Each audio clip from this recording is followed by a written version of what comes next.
Barcelona से मुमताज मुनीर सहोत्रा की report के मुताबिक फ्री लंगर खाना बार्सिलोना मौला मेहदी अलैहिस्सलाम और हजरत ईसा अलैहिस्सलाम के सदर सैयद फखर अब्बास शाह ने ज़ीशान ड्राइविंग स्कूल का विजिट किया और प्रोफेसर्स और स्टूडेंट्स से मुलाकात की और स्टूडेंट्स को बेहतर मुस्तकबिल के हवाले और प्रोफेसर्स की पेशा वराना खिदमत को सराहते हुए कहा, हुनर सीखना सिर्फ नया इल्म हासिल करना नहीं बल्कि अपने मुस्तकबिल को बेहतर बनाना है।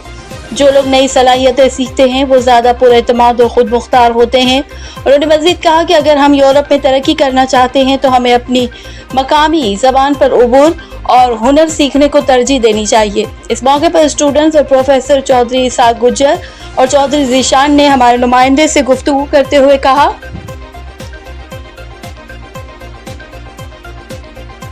मैं अपने मोअज़्ज़ज़ दोस्त फखर साहब और मुनीर सहोत्रा साहब का शुक्रिया अदा करना वा कि इन्होंने आन के साडे स्कूल का विजिट किया और लोगों के अपने दोस्तों के स्टूडेंटों के कमेंट्स ले ने। जिस तरह के तुसीं वेखोगे वीडियो में जिस तरह के उन्होंने कमेंट्स दिते ने तो इन्हों के आवन का बहुत बहुत शुक्रिया। अगर कोई भी दोस्त नैशनैलिटी का करना चाहता है, टैक्सी का पढ़ना चाहता है, नॉर्मल लाइसेंस इंग्लिश स्पैनिश पढ़ना चाहता है तो ज़ीशान फार्मेसी में आओ। अपना टाइम किसी भी जगह तो वेस्ट ना करो। जिस तरह के तुसीं साडा रिजल्ट वेख रहे हो, फेसबुक ते भी वेख रहे हो, टिकटॉक ते भी वेख रहे हो तो तुसीं खुद ही जज कर जाओगे कि असीं गल सही कर रहे हैं या गलत कर रहे हैं। कम अज कम साडा कामयाबी का काफला 10 साल तो रवां दवा है। असी प्रोफैसर भी ने और मेरे चाचू भी ने, प्रोफैसर मोहम्मद साहब गुज्जर साहब इन्हां दे ज़ेरे सरपरस्ती अलहमदुलिल्लाह असी यह इंस्टीट्यूट इदारा चला रहे हैं और अलहमदुलिल्लाह कदम ब कदम कामयाबी की तरफ आ। हमेशा की तरह तारीख स्पेन बार्सिलोना इस चीज़ का गवाह है कि अगर कामयाबी किसी ने हासिल की है इस फील्ड तो वह प्रोफैसर मोहम्मद साहब गुज्जर साहब ने। टैक्सी सैक्टर नैशनलिटी कोर्स एक के पाकिस्तानी इंडियन एशियन कम्यूनिटी वास्ते बहुत बड़ी प्रॉब्लम सी। नैशनलिटी कोर्स दे लिया दोस्त ओदी कामयाबी हर एग्जाम में अलहमदुलिल्लाह साडी 95% रही है। सिर्फ 5% वो दोस्त किसी रीजन की वजह तो रहे ने जिन्होंने बिल्कुल ही लिखना नहीं आता। बहुत ज़्यादा दोस्त जिन्हों का डिस्पेंसा पास होया जेडे पढ़ लिख उस तरीके का नहीं सकते।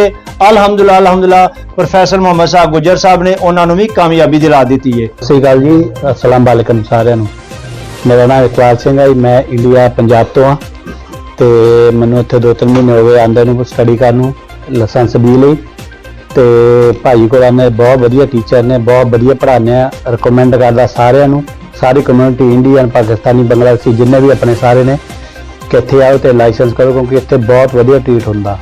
तो सब तो वधिया जिहड़ी चीज़ मैनूं इत्थे लगी आके कि मैं इंडिया तो बिलोंग करदा पर कदे भी इत्थे महसूस नहीं होया भी मैं सारे पाकिस्तान तो बिलोंग करदे आ कि साडी कोई ऐसी गल होवे। इस करके मैं सारे रिकमेंड करदा, बहुत ही वधिया स्कूल है। सब तो पहले सारे भरावां ते रिक्वेस्ट है प्लीज़ सारे चुप करके बो तो उन्होंने रिस्पैक्ट दिओ जिहड़े तुहाडे मेहमान आए।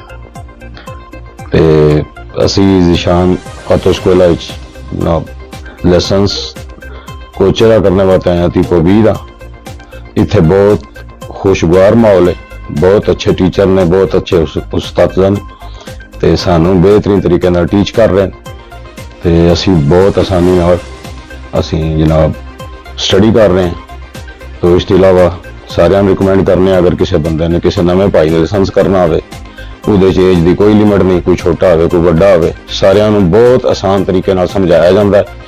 टाइम तुसां अपना आप देना है तो सारिਆਂ ਦੀ पढ़ाई विच कोई फर्क नहीं। असी जनाब ज़ीशान ऑटो स्कूल ते लाइसेंस करन आने तो माशाअल्लाह एक बहुत नाइस परसनैलिटी, एक बहुत अच्छे परसन। कदे भी सानू ये फील नहीं होया भी असी इत्थे एज अ सारन साडे वड्डियां भरावां सानू ट्रीट करदे हैं। और मेरे कई दोस्त जिन्होंने कस्टियानो नहीं सी भी आमदी वो भी इत्थे आए, उन्होंने लाइसेंस किया है और इंशाल्लाह असी भी हुण जिहड़ा वो लाइसेंस इंशाल्लाह इत्थे कर रहे हैं।